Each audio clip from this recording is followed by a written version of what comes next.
기계까지 더운 것 같습니다. 말 잘 듣는데 오늘 말을 잘 안 듣네요. 날씨가 습하고 더워서 기계까지 좀 상태가 안 좋은 것 같아요. 오늘 본문을 통해서 기도가 삶이 되는 그런 성도로서 우리는 어떤 삶을 살아야 되는가 그냥 교훈하는 말씀을 나누기 원합니다. 우리 들으신 분에게 기도가 삶이 됩시다. 한번 인사하시죠. 기도가 삶이 됩시다. 예, 기도가 삶이 되고 삶이 되는 그리스도인들 될 수 있길 바랍니다. 여기저기서 여름 감기 때문에 기침 소리가 들리고요. 하여튼 여름철 건강 잘 관리를 하셔야 됩니다. 옛 어른들 말씀 가운데 이런 말이 있습니다. 바쁘면 돌아가라는 말입니다. 근데 사실 이 바쁘다는 이야기, 바쁘면 왜 돌아가야 되는가? 젊은이들은 이해를 할 수 없어요. 그러나 어떻게 보면 인생의 연륜이 쌓이다 보면 바빠서 돌아가야 되는구나 라는 것을 이해할 때가 있거든요. 바쁘면 바쁠수록 많은 이들은 보편 타당성을 따지면서 지름길을 찾습니다. 그것이 이 시대에 우리 이들에게 요구하는 어떤 삶의 반편 그런 모양이지요. 그러나 지혜로운 사람은 바쁘면 바쁠수록 지름길이 아니라 돌아가는 그런 지혜를 가지라고 이야기합니다. 우리가 바쁘면 어떤 일이 일어나냐면 급한 마음이 있습니다. 그래서 어떤 일에 대해서 짧은 생각, 깊은 생각을 하지 않는 그런 일 때문에 일을 그르칠 때가 많이 있기 때문에 좀 더 신중하라는 그런 교훈의 이야기입니다. 대부분 어떤 목표를 정하게 되면 성공이라는 지름길을 찾는 것, 이것이 상식이라고 얘기합니다. 그러나 조급한 그런 마음으로 결정된 일들을 우리는 어떻게 보면 그동안 쌓아왔던 그런 공든탑이 무너지는 그런 안타까움을 겪기도 합니다. 과연 바쁠수록 심사숙고해야 될 일들이 무엇인가 우리 한번 생각해 봅니다. 우리는 정말 바쁘게 살아가고 있습니다. 어느덧 2016년을 지나 반이 질렀고요. 또 7월 거의 이제 한 달을 다 보내고 있습니다. 시간은 눈 깜짝할 틈도 없이 흘러만 갑니다. 시간이 빠른 만큼 우리의 모습도 정말 바쁘게 또 빠르게 살 수밖에 없지요. 자, 그 속에서 우리가 놓치기 쉬운 일들이 있습니다. 그것이 바로 믿음 생활입니다. 신앙 생활입니다. 더욱 중요한 것은 기도 생활입니다. 그리스도인들에게 있어서 기도하라는 말, 우리는 한 해 수십 번 또 넘게 그 말씀을 또 교훈과 권면으로 듣고 있습니다. 그럼에도 불구하고 기도해야 된다는 것은 기독교인들 많이 들어도 그것이 과다할 수 없습니다. 왜냐하면 성도가 기도하는 것은 당연한 일이기 때문입니다. 그러나 그 당연함을 다하지 못하는 그런 그리스도인들이 있기 때문이지요. 왜 기도를 하지 않습니까? 라고 묻게 되면 이렇게 이야기합니다. 바빠서 기도하지 못한다고 이야기합니다.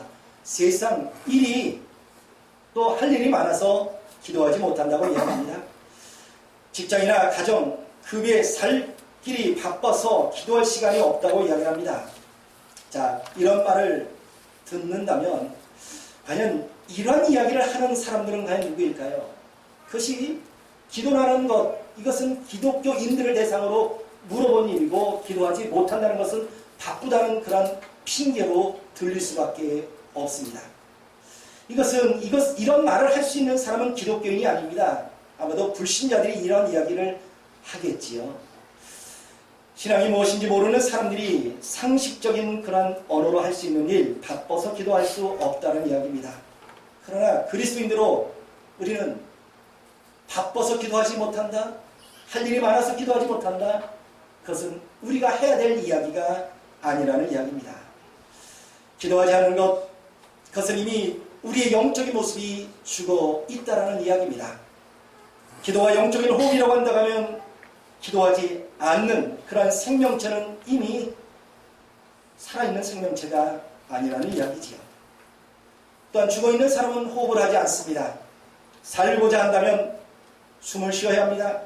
그것도 산소 호흡기를 끼고 어떻게 보면 억지로 영명해가는 그런 신앙이 아니라, 그런 모습이 아니라 우리의 호흡은 자연스럽게 편안하게 그런 삶을 살아야만 합니다. 이런 건강한 육체처럼 우리의 영적인 모습에도 우리가 건강해지기 위해서는 반드시 해야 될 것, 기도에 우리의 생명을 다해야 될 줄로 믿습니다. 이 시간 우리 모두 예수 그리스도를 주로 고백한 신앙의 공동체입니다. 성도라 부름을 받았습니다. 우리에게 예수 그리스도, 과연 여러분들에게 또 저에게 예수 그리스도 주님은 언제 우리와 함께 하신다고 생각하십니까? 특별한 날, 아니면 예배드리는 날? 그래서 우리는 멀리 계신 주님을 부르면서 이렇게 기도를 시작하지 않습니까? 주여! 라고 말입니다. 그러나 이렇게 외침의 소리가 과연 어떤 의미가 있습니까? 멀리 계신 주님을 우리에게 부르는 그런 소리일까요? 성경은 그렇게 이야기하지 않습니다. 예수 그리스도를 이야기할 때 임마누엘이라고 이야기합니다. 우리는 임마누엘이 어떤 뜻인지 다 알고 있습니다. 하나님이 우리와 함께 하시다는 뜻이지요. 연약한 인간들, 죄된 인간은 하나님을 떠날 수 있습니다. 그러나 하나님께서는 우리 인간을 떠나서 본 적이 한 번도 없으시다는 사실입니다. 그렇다면 우리 일상생활이 예수 그리스도와 함께하는 삶이라면 우리의 삶은 예배적인 삶이요, 또 그러한 일상이 되어야 합니다. 폴 밀러라는 사람이 일상기도라는 책을 썼는데 그 책은 자신의 가정에 대한 그런 내용을 통하여 어떻게 하나님을 예배하고 기도하는가에 대한 그런 내용을 기록한 그런 책이 있습니다. 여기서 이야기하는 이 폴 밀러라는 이 사람의 딸이 있습니다. 킨이라는 이름을 갖고 있는 이 딸은 그냥 어떻게 보면 비장애인이 아니라 장애인이었습니다. 그는 자폐증을 겪고 뿐만 아니라 발달 지체 장애를 가졌습니다. 이들 부모는 딸 킴을 위해서 얼마나 많이 기도했는지 모릅니다. 날마다 눈물로 하나님 앞에 간절히 간구하며 기도합니다. 그러나 여전히 이 딸, 이 킴의 아픔은 회복되지 않았습니다.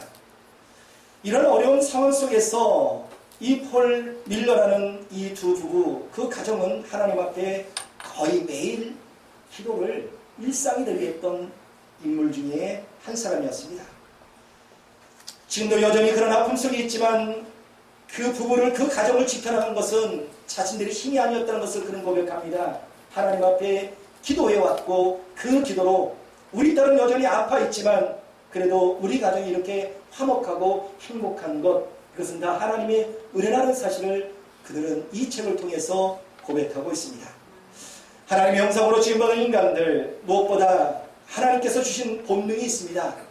그것은 바로 하나님을 찾아야 되는 마음과 또 하나님을 찾는 이들에게 하나님께 예배하는, 기도하는 그러한 거룩한 마음이지요. 자, 그러나 인간이 타락으로 인해서 기도할 줄 모르는 그런 무능이 생겼습니다. 아니, 기도하지 않으려는 그런 악함이 우리 마음속에, 악한 영이 그것을 우리에 넣어주었다는 이야기입니다. 우리 안에 있는 하나님의 형상을 훼손시켜서 하나님과 말하고 싶어도 그렇게 하지 못하게 만들었습니다. 사탄은 믿음 생활하는 우리에게 기도가 무용하다는 잘못된 지식을 넣어주었습니다. 기도라는 것, 고작 하나님께 말하는 것이라고, 기도하는 것, 이것은 시간 낭비라고 그들은 우리에게 속삭입니다. 기도는 단지 자신의 원한에 대한 탄식이요, 자신의 어려운 환경에 대한 독백처럼 여기게 했습니다. 이런 악한 영에 사로잡히게 되면 기도 시간 아깝게 생각할 수밖에 없습니다. 믿지 않는 자들이 이야기합니다. 우리의 삶 속에 어려운 일, 힘든 일을 만나면 그 일들 속에 우리가 할 수 있는 것은 기도를 해야 됨에도 불구하고 믿지 않는 이들은 기도보다 사람을 찾아야 되지 않느냐, 도와줄 사람을 찾으라고, 살 방도를 찾으라고 소리칩니다.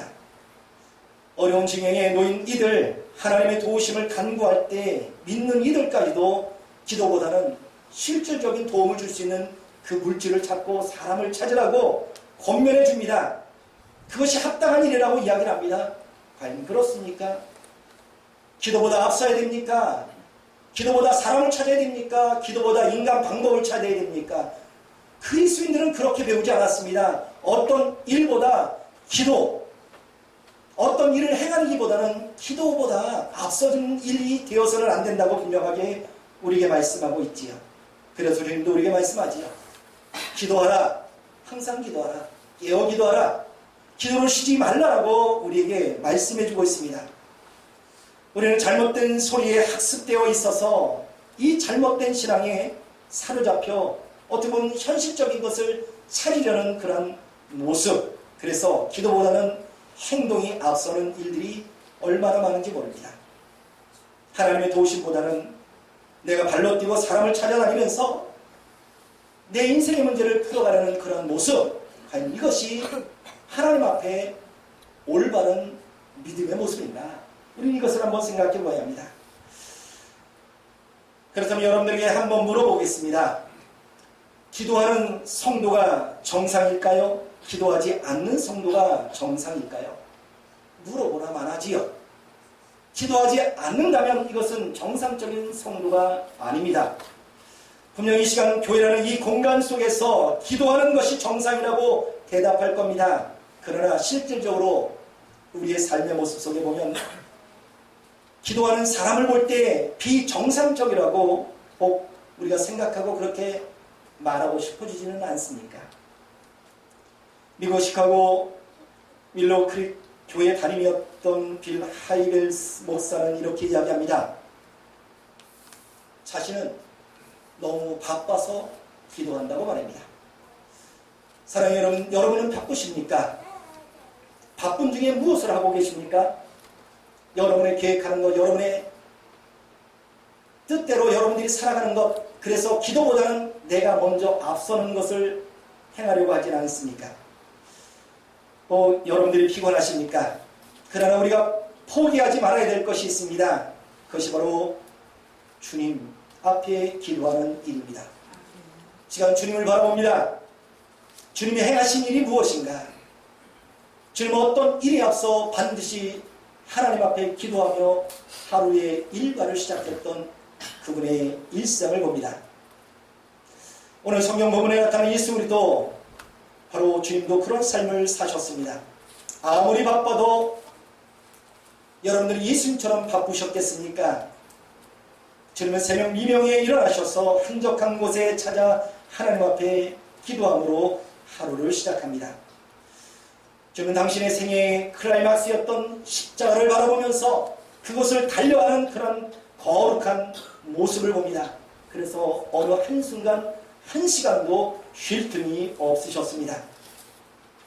택하신 제자들을 잘 양육시켜서 이제 주님께서 십자가에 못 박힌 후에 하늘로 올라가시면 이제 남겨진 그런 제자를 통해서 하나님의 나라 복음을 전해야 되는데 그들이 어떻게 하나님의 복음을 전할 것인가, 이에 대해서 그들의 삶을 통해 교훈해 주셨습니다.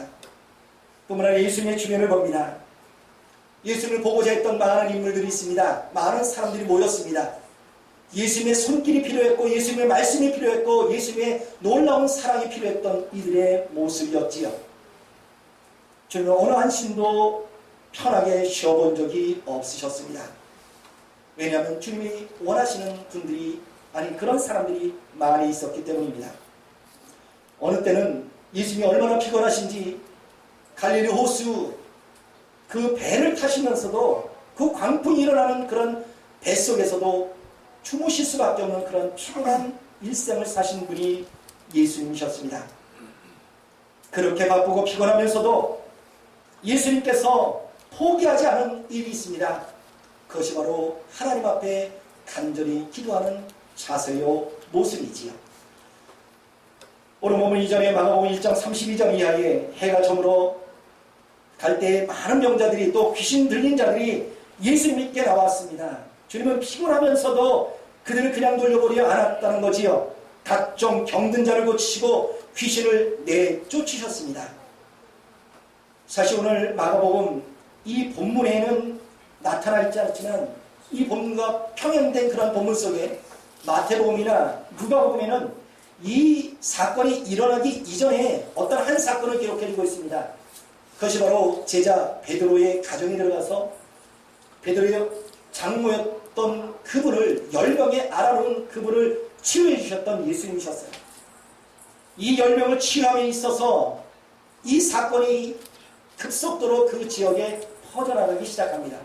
그래서 예수님의 소문이 많은 곳으로 전해지면서 각양각색의 병든 자들이 예수님 앞에 찾아 나왔다는 거지요. 그렇게 밤늦은 시간까지 주님은 치유와 또는 귀신을 쫓는 축기의 사역을 계속하셨습니다. 그리고 이튿날 새벽 한적한 곳을 찾으시며 그곳에서 기도하신 주님을 봅니다. 우리는 이 말씀에 대해서 혹 이렇게 이구동성으로 말하고 싶지는 않습니까? 예수님이니까 라고 합니다. 라고 말합니다. 왜요? 우리가 잘 아는 예수님은 그분 안에 하나님의 영, 아니 신성을 가졌다고 말씀하고 있습니다. 즉 신이라는 이야기지요. 하나님 본체시라고 한다면 몇 날 며칠 주무시지 않아도 능히 힘을 내고 기도할 수 있다고 이야기를 합니다. 그렇습니다. 예수 그리스도 주님 안에 참된 신성이 있습니다. 그러나 그것만 있는 것이 아닙니다. 우리와 동일하게 연약한 인성을 가진 분이 바로 예수 그리스도 주님이시라는 거지요. 여러분들과 똑같이 피곤을 느끼셨던 분이십니다. 추위를 느끼셨고 더위를 느끼셨고 배고픔을 느끼셨고 목마름을 느끼신 분이 예수님이셨습니다. 그렇다면 하루에 2-3시간 주무시면서 그런 사역을 감당하셨다면 주님은 어떤 모습으로 사셨을까요?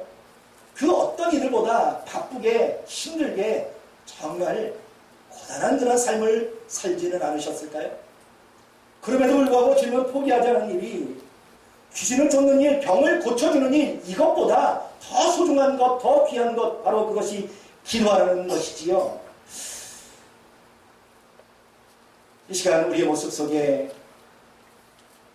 바쁘고 피곤한 그런 일들 속에 우리가 할 수 있는 일, 그것은 내가 계획한 그런 일보다 더 소중한 일, 아니 우리가 포기하지 말아야 될 그런 신앙의 모습이 바로 기도하는 성도들의 모습인 줄 믿습니다. 사실 우리의 모습을 보면 용감한 것 같아요. 그러나 그 용감함이 영적으로 용감해야 되지요. 하나님의 영으로 충만하여 악한 영들과 대적하여 싸워 승리할 수 있는 그런 용감함. 그러나 우리의 모습은 그것이 아닙니다. 영적으로 본다면 그것은 용감함이 아니라 무모함이요 무식함입니다. 왜요? 기도하지 않으면서 살아간다는 것. 그것은 그리스도인으로서 있을 수 없는 일이라는 이야기입니다. 종교개혁자 마틴 루터는 그의 일상을, 아니 그의 일생이 어떻게 보면 이제 잘 나타나 있지는 않습니다. 단순히 그냥 마틴 루터, 종교개혁자였다라는 그런 이야기 정도 알고 있을 뿐이지요. 그의 삶의 모습, 뒷이야기가 전해지고 있습니다. 그는 철저히 기도의 사람이었습니다. 그는 하루 24시간 살아면서 정말 너무 바쁘게 살았습니다. 많은 곳에 다니면서 하나님의 복음, 즉 종교개혁에 대한 그런 이야기, 개신교란 이런 것이다, 하나님의 복음이란 이런 것이다, 예수 그리스도의 복음이란 이런 것이라고 많은 곳을 다니면서 강의도 하고 뿐만 아니라 많은 책들을 짓는 그런 저술의 일들을 했습니다. 그러나 그도 예수님처럼 포기하지 않은 일, 그것은 강의보다 저술보다 더 중요하게 생각했던 일이 바로 기도하는 일이라는 거죠. 그래서 기도에 더욱더 힘썼던 이가 바로 마틴 루터였습니다. 이 시간 우리 성도님들의 신앙에 또 영적인 모습을 진단해 보기를 원합니다. 여러분들 기도의 목마름을 닮아가지는 않습니까? 그동안 여러분들이 기도를 너무 많이 해서 모든 것이 다 풍족하다고 여러분들이 생각하십니까? 하나님께 처음 드려지는 그런 일들, 그런 시간들, 무엇보다 하나님과 함께하는 이러한 시간에 우리가 최선을 다하지 않는 것, 이것은 그리스도의 참된 모습이 아니라는 이야기입니다. 하루를 시작함에 있어서 하나님 앞에 그 거룩한 시간을, 소중한 시간을 하나님 앞에 구별되어 드리며 또 기도한다는 것, 전에도 여러분들에게 말씀드렸듯이 기도하는 것은 겸손의 모습이라고 말씀드렸습니다. 우리가 하나님 앞에 겸손한 데가 없을, 그건 어떤 모습으로 보일 수 있을까요? 하나님 앞에 무릎 꿇는 것이 겸손입니다. 왜냐하면 내가 하는 일이 아니라 하나님의 도우심을 간구하는 것. 하나님, 나는 할 수 없을 때 하나님이 하십니다. 하나님이 도와주셔야 나의 인생을 살 수 있습니다 라는 것이, 이것이 겸손한 성도의 모습이 아니겠습니까? 사랑하는 성도는 여러분은 피곤하십니까? 바쁘십니까? 그럴 때일수록 주님의 은혜, 주님의 능력이 더 필요하다고 생각하지는 않으십니까? 기도는 아는 것이 아닙니다. 기도는 하는 겁니다. 한번 따라 하시겠습니다. 기도는 아는 것이 아니라 하는 것이다. 기도는 아는 것이 아니라 하는 것이다. 우리는 너무도 기도에 대해서 많이 배웠고 많이 들었습니다. 그래서 기도해야 된다는 것을 알고 있습니다. 그러나 기도를 하지 않습니다. 우리가 아무리 기도에 대해서 갈망하고 계획한다 할지라도 실제로 기도가 되지 않으면 그것은 내게 아무런 의미도 아니 능력도 되지 않습니다. 그래서 기도에 대한 이론이 아니라 기도의 실체는 바로 하는 데에 있다는 이야기입니다. 예수님은 새벽 아랫날이 밝기 전 한적한 곳에 가셔서 기도하셨습니다. 곧이어 제자들도 예수님을 따라 만나게 됩니다. 예수님이 이제 38절 이하의 말씀이고 우리가 다른 가까운 곳에 가서 거기서도 복음을 전하자라는 말씀을 제자들에게 하십니다. 우리는 여기서 주님께서 기도하시고 또 어떤 응답이 있었는지 알게 되는 그런 대목입니다. 예수님을 필요로 하는 사람들이 주변에 많이 있었습니다. 그런데 주님은 뭐라고 말씀합니까? 그들에게 가자라고 말씀하지 아니하고 다른 곳으로 가자라고 말씀하십니다. 주님의 사역은 복음을 전하는 일이지요. 무엇보다 하나님의 나라를 전하는 일이었습니다. 주님 당신이 하고자 하는 이런 사역에 방해받지 않기를 원하셨습니다. 인기에 영합하지 않기를 원했습니다. 무엇보다 복음의 본질을 잃어버리지 않기 위하여 그 수없이 많은 사람들이 모였지만 그들이 보는 예수 그리스도 인기에 한 몸으로 받을 수 있는 그런 자리를 버리시고 다른 곳으로 가서 복음을 전하자라고 주님은 말씀하고 있습니다. 그렇습니다. 기도를 통해서 사명의 본질을 붙잡게 되셨다는 거지요. 우리가 하나님 앞에 기도하면 하나님께서 우리를 거룩한 삶으로 이끌어 가실 줄로 믿습니다. 우리의 삶의 목적을 알게 하시고 우리를 거룩한 하나님의 백성으로 정화시켜 주시는 그 과정이 기도 속에 있다는 거지요. 여러분의 앞이 보이지 않습니까? 기도하시기 원합니다. 그럼 여러분의 앞길이 열려집니다. 주님이 원하시는 길로 인도함을 받는다는 사실입니다. 그래서 기도는 하나님의 뜻을 알게 하는 비결이기도 합니다. 기도할 때 하나님의 지혜를 얻습니다. 기도는 하나님의 문을 여는 놀라운 열쇠가 된다는 사실이지요. 그래서 마태복음 18장 말씀 속에 땅에서 매면 하늘에서 매일 것이요 땅에서 풀면 하늘에서 풀릴 것이라고 말씀해 주고 있습니다. 저 여러분의 기도를 통해서 땅에서 풀 수 있기를 바랍니다. 그래서 천국문이 활짝 열려져서 하나님께서 예비하신 놀라운 은혜와 복을 누릴 수 있기를 원합니다. 아이를 키워보신 부모님들, 아이의 목소리를 여러분은 아십니까? 물론 아이를 사랑하는 부모는 아이의 목소리를 잘 압니다. 한 동네에서 뛰어놀다가 어떤 아이가 울음을 터뜨립니다. 그 아이가 울 때 어떤 어른이 뛰쳐나옵니다. 그 어른은 누구일까요? 이 아이의 부모님이지요. 왜요? 이 아이의 목소리를 알기 때문에. 다른 어떤 그런 가정도 아이가 울 때 내 아이면, 내 아이가 아니라면 그 아이를 위해서 나갈 이유는 없습니다. 그러나 내 아이의 음성을 들리면 그 부모는 아이를 위해서 뛰어나갑니다. 하나님의 마음이 어떨까요? 주님도 동일합니다. 저와 여러분의 목소리를 알아들으신다는 거지요. 자, 그렇다면 우리가 한번 생각해 보십시다. 평상시 주님을 부르지 않았습니다. 우리의 목소리를 하나님 앞에 들려지지 않게 했습니다. 주님을 찾지도 않습니다. 주님을 아버지로 부르지도 않았습니다. 그런데 말입니다. 급한 일이 생겼습니다. 하나님을 부를 그럴 일이 생겼다는 겁니다. 그래서 하나님을 불러보았습니다. 하나님은 어떻게 우리에게 반응하실까요? 우리의 목소리를 알아들으실까요? 아니면 못 알아들으실까요? 물론 하나님은 우리의 음성을 들으실 겁니다. 그러나 분명한 것은 내가 하나님의 자녀로 확신내고 기도할 때 하나님께서 우리에게 응답해 주신다는 사실입니다. 저는 우리 교회 성도님들 몇몇이서 이제 기도를 시작했습니다. 중보기도라고 이야기를 합니다. 교회에 올라와서 늦은 시간까지 하나님 앞에 간절히 기도하고 있습니다.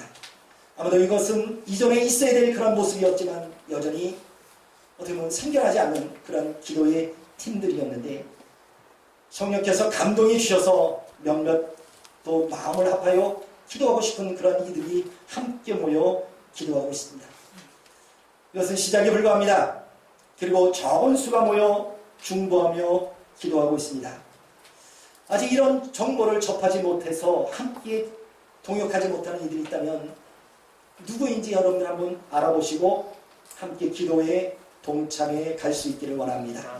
분명 하나님은 기도하는 성도를 통해서 일하십니다. 교회도 역시 마찬가지입니다. 기도하지 않는 교회, 영적으로 무능한 교회가 될 수밖에 없습니다. 기도의 강력한 힘, 바로 교회를 세우고 가정을 세우고 성도를 세워가는 일이라는 사실이지요. 일상기도를 쓴 폴 뮬러라는 이 사람의 책을 통해서 보면 하나님은 응답하지 않는 기도는 없으시다고 말씀합니다.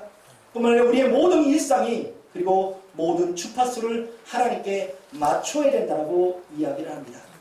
일상의 기도가 뭡니까? 특별한 시간만 따로 떼어놔서 드리는 그런 기도도 소중하지만 우리가 살아가고 있는 모든 시간이 바로 하나님 앞에 드려지는 예배요, 기도가 되어야 된다는 거죠. 그래서 오늘 본문을 시작하기 전에 우리의 기도가 삶이 되고 삶이 기도가 되자고 함께 외쳐보았습니다. 기도는 잘하는 것, 못하는 것 있을 수 없습니다. 오직 진실된 기도 뿐만 아니라 간절한 소원을 담은 기도가 잘하는 기도입니다. 무엇보다 어린아이와 같은 그런 마음의 그런 심령을 가지고 기도를 하실 수 있기를 바랍니다. 어떤 문제를 당하게 되면 그 문제를 해결할 방법을 찾고 있습니다. 분명히 있습니다. 그러나 그 문제의 해결 방법을 찾는 데 있어서 여러 가지 방법들이 있습니다. 그 가운데 기도라는 한 방법을 우리가 택한 것은 그것은 간절할 수 없습니다. 간절한 기도라는 것은 내가 기도하는 것, 이 자리, 이 시간, 이 기도하는 이 방법 외에는 아무것도 없다라는 그런 결단을 가지고 하는 것이 간절한 기도라는 거예요. 여러분의 살 길이 막막합니까? 도와줄 수 있는 사람들이 있겠지요. 여러분들이 인간적인 방법을 생각한다면 여러 방법으로 살 방법은 있습니다. 그 여러 가지 방법 가운데 기도를 선택하지 않기를 원합니다. 아니 다른 방법을 다 없고 오직 기도 방법뿐입니다라는 그런 마음을 가지고 하나님께 기도해야 그 마음이 간절하고 하나님 앞에 상달되고 응답되는 줄 믿습니다. 예수를 믿게 된 지 얼마 되지 않은 한 성도가 있었습니다. 그런 예수 그리스도를 믿고서 구원의 은혜가 너무도 소중해서 하나님의 말씀이 소중했고 그래서 날마다 주의 말씀을 통독하며 묵상하고 또 기도하고 무엇보다 예배 생활에 철저히 했습니다. 뜨거운 이런 열심과 열정, 그래서 그는 구역 예배나 또 성경 공부, 기도에 아주 열심히 잘 참석했습니다. 자, 이런 모습을 본 이제 담임 목사님은 너무도 이 성도가 예뻐서 이제 어느 날 함께 신방을 가자고 이렇게 권유를 했습니다. 그래 마침내 이제 더운 여름에 신방을 가게 되는데 아이스크림, 편의점에 가서 이제 아이스크림을 한 개 먹고 이제 신방을 가려고 했습니다. 아이스크림에도 우리가 필요한 것이 기도이기 때문에 이제 기도를 하려다가 이 목사님은 이 열심 있는, 이 초신자 열심 있는 이 성도에게 기도를 부탁합니다. 얼마나 기뻤는지 모릅니다. 단순히 식기도지만 대표기도 아닙니까? 그래서 이 성도는 기도를 시작하지요. 전지전능하신 하나님, 무소부재하신 하나님, 천지 창조를 하신 하나님, 자 이렇게 거룩하게 참 잘 기도가 시작됐습니다. 그런데 좀처럼 기도가 끝이지 않습니다. 창세기로 시작한 기도가 이제 구약성경 마지막 말라기에 가서 끝날 쯤 되다가 다시 신약 시대로 넘어갑니다. 그리고 예수님의 생애가 펼쳐집니다. 예수님의 공생애, 그리고 십자가, 부활 승천. 이제 요한계시록까지 다 맞춰서 끝날 즈음 또다시 세계의 복음을 위해서 시작합니다. 이런저런 위해서 이제 겨우 기도가 끝났습니다. 그런데 들려있던 아이스크림은 이미 다 녹아버리고 말았습니다. 예수님 너무 민망해서 이렇게 이야기합니다. 아이스크림이 다 녹았군요. 라는 말이 끝날 때쯤 옆에 있던 장로님이 이렇게 이야기합니다. 목사님, 아이스크림요 이미 노아의 홍수 때 다 녹아버렸습니다. 식기도는 간단히 하는 것이 은혜입니다. 그러나 기도의 열정을 배우셔야만 합니다. 우리가 무엇보다도 성경에 나오는 신앙인물을 보면서 기도에 성공한 이들이 얼마나 많은지 모릅니다. 이들은 우리가 다른 사람이 아닙니다. 우리가 똑같은 사람 아니 우리의 환경, 삶의 모습을 보면 더 어려운 그런 순간에 놓였던 사람들이었지요. 이들의 삶에 무엇보다 믿음의 결단, 기도하지 않으면 안 되는 그러한 절의 어떤 그러한 순간을 맞이하면서 그들에게 기도는 생명인 것처럼 여기며 기도해왔던 하나님의 귀한 종들이 있습니다. 영국의 종교개혁자 존 락스라는 분은 이렇게 이야기합니다. 기도하는 한 사람은 기도하지 않는 한 민족보다 강하다고 말입니다. 이런 이야기로 한번 해보면 어떨까요? 기도하는 한 아이는 기도하지 않는 성도보다 강하다. 기도하는 한 새 성도는 기도하지 않는 기존 성도보다 강하다라고 말합니다. 기도는 누구도 예외가 될 수 없습니다. 기도의 무릎을 통하여 자신의 오빠를 살렸던 마리아의 모습을 봅니다. 이 시간 우리 주변에 내 삶 속에 병든 이들이 있으니까 저 여러분의 기도가 필요할 때입니다. 주님 앞에 간절히 기도할 때 하나님께서 은혜와 주의 놀라운 능력을 베풀어 주실 줄로 믿습니다. 죽고자 결단했던 그런 기도의 여정 에스더를 봅니다. 유대민족의 멸망 앞에 그가 소원했던 것, 이것은 그의 눈물의 기도를 통하여 하나님의 그러한 손길로 이스라엘 백성들을 구원했던 놀라운 은혜가 있지 않았습니까? 우리 문사농촌교회 모든 성도님들이 이 지역과 나라 민족을 살리는데 애써 같은 그런 기도의 귀한 용사들 될 수 있기를 원합니다. 통곡의 기도를 통해서 생명을 잉태된 한나의 모습을 봅니다. 한나는 다시 자신의 어떤 그런 자식이 없어서 서러움을 당하고 부끄러움을 당하는 일 때문에 자신을 원한 것이 아니었습니다. 그는 이미 하나님 앞에 드려진 그런 나신인으로 자신의 아들을 사무엘을 드렸던 인물이었지요. 어둠 속에 있던 민족을 살렸던 사무엘, 종교 지도자로서 훌륭하게 키웠던 사무엘, 바로 한나의 어머니의 기도를 통해서 그가 위대한 인물이 되었다는 사실을 우리는 잘 알고 있습니다. 사랑하는 성도 여러분, 여러분의 가정 속에 자녀를 키우고 계십니까? 또 결혼을 앞둔 이들이 있습니까? 여러분의 기도가 한나의 기도가 되길 원합니다.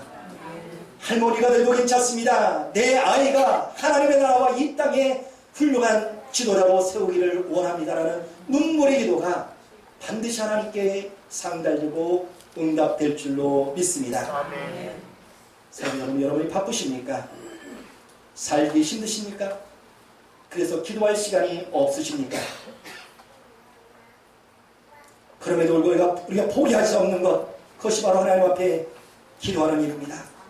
우리 위기 속에 할 수 있는 것, 사람 손을 필요로 하는 것이 아니라 하나님의 손을 간절히 간구할 수 있기를 원합니다. 기도는 성도가 유일하게 살 수 있는 길입니다. 그리스도인들이 그리스도인으로 살 수 있는 최선의 길이 바로 하나님 앞에 기도하는 일입니다. 저 여러분의 삶 속에 하나님 앞에 기도하여 응답받는 그러한 복된 인생이 되길 주님의 이름으로 간절히 소망합니다. 기도하시겠습니다.